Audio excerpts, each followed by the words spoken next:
Hello students, welcome to a video lecture series of Department of Physics. I am Tira Sinha, guest lecturer at Government VYTPG Autonomous College, Durg. Today we are discussing about the Stark effect. So let's start. इस slide में हम बात करने वाले हैं Stark effect के बारे में। तो स्टार्क इफेक्ट क्या होता है? जब हम देख रहे थे परटर्बेशन हमने टर्म लास्ट वीडियो लेक्चर में भी देखा था। जब हाइड्रोजन एटम में एनर्जी लेवल्स क्या होते हैं? नॉन डिजनरेट होते हैं। लेकिन जब हम उस पर क्या करते हैं, एक्सटर्नल कोई हम फील्ड अप्लाई करते हैं, मैग्नेटिक फील्ड या फिर इलेक्ट्रिक फील्ड, तब उसमें क्या होने लगता है? डिजनरेसी आने लगता है। ये स्प्लिटिंग ऑफ एनर्जी लेवल ही क्या कहलाता है? आपका परटर्बेशन कहलाता है। जैसे कि जीमान इफेक्ट में मैग्नेटिक फील्ड का होता है इफेक्ट, वैसे ही जब हम कोई external uniform electric field provide करते हैं जिसका मैग्नीट्यूड ई हो, तो इसके वजह से जब स्प्लिटिंग होगा तो ये क्या कहलाता है? आपका स्टार्क इफेक्ट कहलाता है।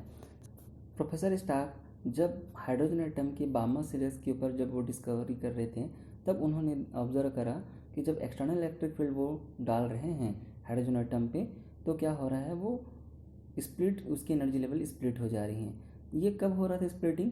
जब उन्होंने फील्ड की इंटेंसिटी 10⁵ वोल्ट पर सेंटीमीटर ले रखा था, तो उन्होंने एनर्जी लेवल में शिफ्टिंग देखा, जिसको हमने स्टार्क इफेक्ट भी कहते हैं, और जिसको उन्होंने परटर्बेशन थ्योरी के द्वारा समझाया, जैसे जीवान ने समझाया था। नाउ हम ये बात करने वाले हैं कि हम देखते हैं कि इन परटर्बेशन को हम कैसे समझ सकते हैं। तो हम इसके लिए मान के चलते हैं कि इलेक्ट्रिक फील्ड को हमने एक जेड डायरेक्शन में ले रखा है और एक हम क्या देखते हैं, उसके अकॉर्डिंग फोर्स क्रिएट होगा। तो हम जैसे कि मालूम है, हम किसी भी चार्ज को इलेक्ट्रिक फील्ड में रखेंगे तो वो एक फोर्स क्या करेगा? फील करेगा। तो वो फोर्स हम कैसे देख सकते हैं? तो फोर्स ऑफ इलेक्ट्रॉन ये कैसे हो जाएगा? क्यू ई से रिप्रेजेंट करते हैं, जहाँ चार्ज क्या है? आपका क्यू है, जो हम इलेक्ट्रॉन लिख सकते हैं यहाँ, जैसे हमने इलेक्ट्रॉन लिखा है, और नेगेटिव साइन उसका इसलिए अपेंड करते हैं क्योंकि हम लोग जानते हैं इसका नेचर नेगेटिव नेचर का होता है, राइट।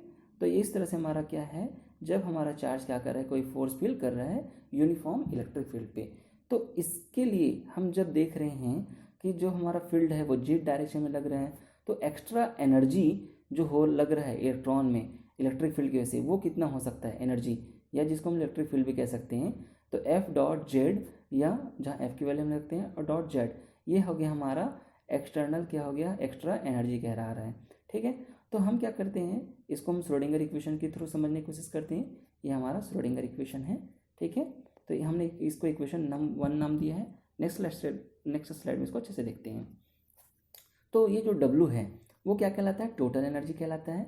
और ये जो टर्म आपको नज़र आ रहा है, ये पोटेंशियल एनर्जी ऑफ इलेक्ट्रॉन या एटम कहलाता है। तो इक्वेशन वन में हम ये देखे थे कि ये वाला जो टर्म है, इक्वेशन वन का ये जो टर्म है, ये कहलाता है अनपर्टर्ब टर्म, कहलाता है एच नॉट। और ये वाला जो टर्म है वो ई स्मॉल ई कैपिटल ई और ये जेड, ये जो टर्म है आपका एनर्जी वाला जो टर्म था एक्स्ट्रा एनर्जी, ये कहलाता है आपका एच डैश, या जिसको कहते हैं पर्टर्ब हैमिल्टनियन भी कह सकते हैं, जहाँ ई जेड जो है ये डायपोल मोमेंट है, ठीक है।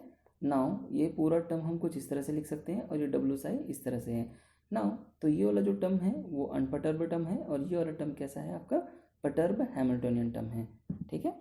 तो हम क्या कर सकते हैं, पोलर कोऑर्डिनेट सिस्टम में हम देखें तो जेड को हम लोग क्या लिख सकते हैं? तो जेड को लिख सकते हैं आर कॉस थीटा। तो हमारा जो पर्टर्ब हैमिल्टनियन है वो एच डैश क्या हो जाएगा?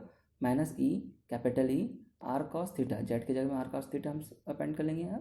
Now here the potential energy is spherically symmetric. Potential energy क्या है हमारा यहाँ? स्फेरिकल सिमेट्रिक है।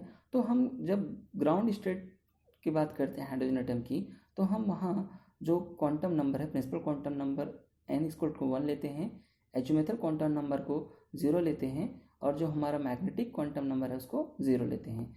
नाउ तो इस तरह से जो नॉन डिजनरेट के लिए हमारे पास मालूम है कि स्फेरिकल सिमेट्री होती है। तो हाँ, यहाँ जो वेव फंक्शन होता है हाइड्रोजन एटम में वो कुछ इस तरह से नज़र आता है। नाउ जो ये आपका A0 जो आपको यहाँ देख पा रहे हैं, ये A0 क्या है? बोर रेडियस है, जिसकी वैल्यू क्या है? एच कट स्क्वायर अपॉन में म्यू ई स्क्वायर, या अप्रॉक्सीमेटली न्यूमेरिकल वैल्यूज़ की बात करें तो 0.53 एंगस्ट्रॉम के बराबर होता है, ठीक है। नाउ अब हम first order correction to perturbation energy correction के बारे में बात करते हैं। तो ये जो एनर्जी करेक्शन होगा, हम कुछ इसको लिखने वाले हैं इस तरह से ग्राउंड स्टेट में। तो ये जो एच डैश है वो क्या हमारा पर्टर्ब हैमिल्टनियन है। तो ये क्या हो जाएगा? इसकी वैल्यूज हम यहाँ सब्सटीट्यूट कर देंगे, एच डैश की वैल्यू यहाँ सब्सटीट्यूट कर देंगे और साई जीरो की यहाँ वैल्यू सब्सटीट्यूट कर देंगे। ये हमारा क्या है, कॉन्जुगेट टर्म है। नो, ये डी टाउ को हम लोग कह सकते हैं ये वॉल्यूम है, तो r square d r sine theta d theta d phi, ये हम क्या कर सकते हैं, स्फेरिकल कोऑर्डिनेट में हम कुछ इस तरह से हम परटर्ब एनर्जी करेक्शन को लिख सकते हैं। तो हम ये देखते हैं कि ये वाला सारा टर्म हम क्या कर लेते हैं, कॉमन निकाल लेते हैं और ये बाकी टर्म अंदर बच गया हमारे पास। तो ये डी आर का टर्म है, ये डी थीटा का टर्म है और ये डी फाई का टर्म। तो ये जब हम इस टर्म को सॉल्व करते हैं, इस इंटीग्रल को सॉल्व करते हैं, तो इसकी वैल्यू क्या आती है, जीरो। तो दैट्स वाई फर्स्ट ऑर्डर जो करेक्शन होने वाला है वो जीरो आने वाला है। तो थस हम ये जानते हैं for ground state of hydrogen atom there is a no first order Stark effect. तो फर्स्ट ऑर्डर का कोई स्टार्क इफेक्ट हमको यहाँ नज़र नहीं आने वाला है। तो ये रहा हमारा स्टार्क इफेक्ट। धन्यवाद।